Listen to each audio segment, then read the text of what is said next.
Pagbasa mula sa aklat ng Deuteronomio. Kukunin naman ng pari ang basket at ilalagay sa harap ng altar. Pagkatapos ay bibigkasin ninyo ang mga salitang ito sa harapan ni Yahweh. Isang paggalagalang Arameo ang aking ninuno. Dinala niya ang kanyang pamilya sa Ehipto upang manirahan doon. Kakaunti lamang sila nang magpunta doon, ngunit sila'y dumami ng dumami at naging isang malaki at makapangyarihang bansa. Pinagmalupitan kami at inalipin ng mga Ehipsyo. Kaya't humingi kami ng tulong kay Yahweh, ang Diyos ng aming mga ninuno. Dininig niya kami at nakita niya ang aming pagdurusa, kahirapan at kaapihang dinaranas. Inilabas kami ni Yahweh mula sa Ehipto sa pamamagitan ng kanyang kapangyarihan, ng mga kakilakilabot na gawa at mga kababalaghan. At dinala sa lupaing ito na mayaman at sagana sa lahat ng bagay. Kaya narito ngayon, Yahweh, ang unang bunga ng aming mga pananim sa lupaing ibinigay mo sa amin.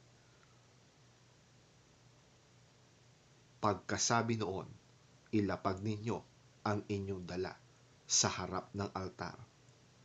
Saka kayo luluhod upang sambahin si Yahweh.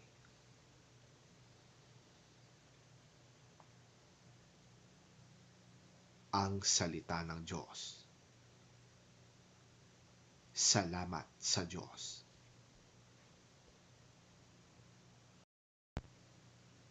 Pagbasa mula sa sulat ni Apostol San Pablo sa mga taga-Roma. Sapagkat ganito ang sinasabi, malapit sa iyo ang kautusan, nasa iyong mga labi at nasa iyong puso. Ang tinutukoy dito'y ang salitang ipinapangaral namin tungkol sa pananampalataya. Kung ipahahayag ng iyong labi na si Jesus ay Panginoon at buong puso kang sasampalataya na siya'y muling binuhay ng Diyos, maliligtas ka. Sapagkat sumasampalataya ang tao sa pamamagitan ng kanyang puso at sa gayon ay pinapawalang sala ng Diyos. Nagpapahayag naman siya sa pamamagitan ng kanyang labi at sa gayon ay naliligtas. Sinabi nga ng kasulatan, walang sino mang sumasampalataya sa kanya ang mapapahiya. Kaya't walang pagkakaiba ang katayuan ng Hudyo at ng Hentil. Iisa ang Panginoon ng lahat at siya'y masaganang nagbibigay sa lahat ng tumatawag sa Kanya. Dahil sinasabi sa kasulatan, maliligtas ang lahat ng tumatawag sa Panginoon.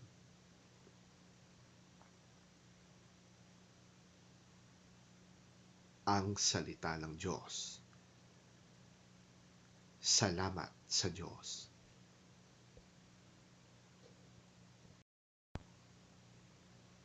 Ang mabuting balita ng Panginoon ayon kay San Lucas. Papuri sa iyo, Panginoon.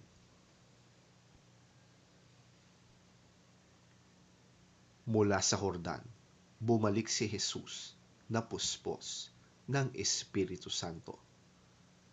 Dinala siya ng espiritu sa ilang sa loob ng 40 araw at doon siya'y tinukso ng dyablo.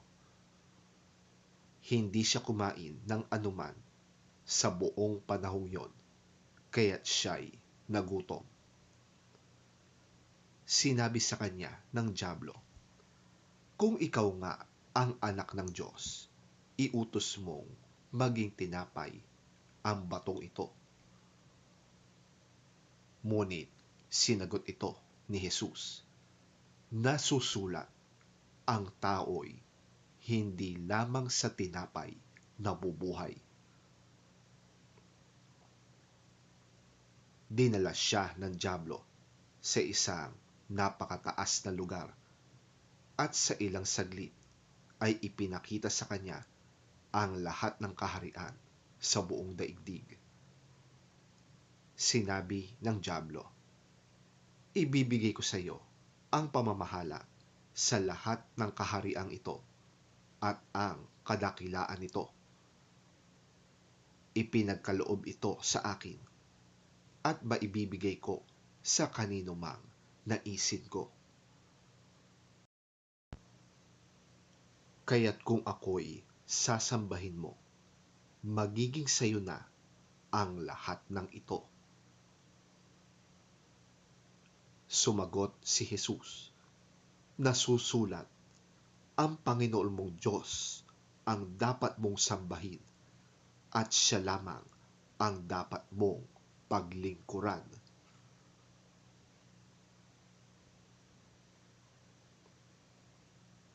Dinala siya ng dyablo sa taluktok ng templo sa Jerusalem at sinabi sa kanya, "Kung ikaw nga ang anak ng Diyos, magpatihulog ka dahil nasusulat, sa kanyang mga anghel ika'y itatagubilin. Sila'y uutusan upang ikaw ay ingatan at sa kanilang mga kamay ika'y aalalayan nang sa mga bato paamoy hindi masasaktan." Subalit sinagot siya ni Jesus, "Nasusulat, huwag mong susubukin ang Panginoon mong Diyos."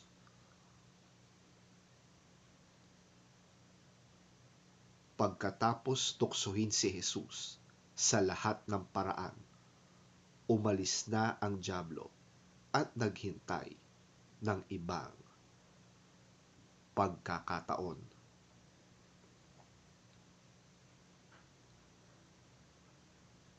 Ang mabuting balita ng ating Panginoon. Pinupuri ka namin, Panginoong Hesukristo.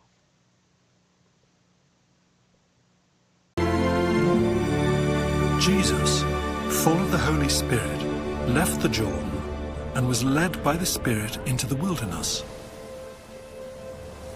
where for 40 days he was tempted by the devil. He ate nothing during those days, and at the end of them he was hungry. The devil said to him, "If you are the Son of God, tell this stone to become bread." Jesus answered, "It is written, man shall not live on bread alone." The devil led him up to a high place and showed him in an instant all the kingdoms of the world.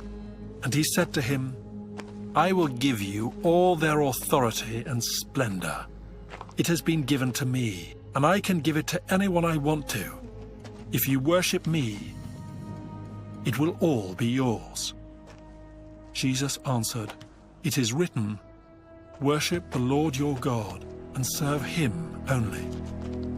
The devil led him to Jerusalem and had him stand on the highest point of the temple.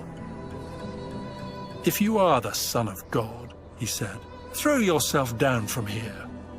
For it is written, he will command his angels concerning you to guard you carefully. They will lift you up in their hands, so that you will not strike your foot against a stone." Jesus answered, It is said, "Do not put the Lord your God to the test." When the devil had finished all this tempting, he left him until an opportune time.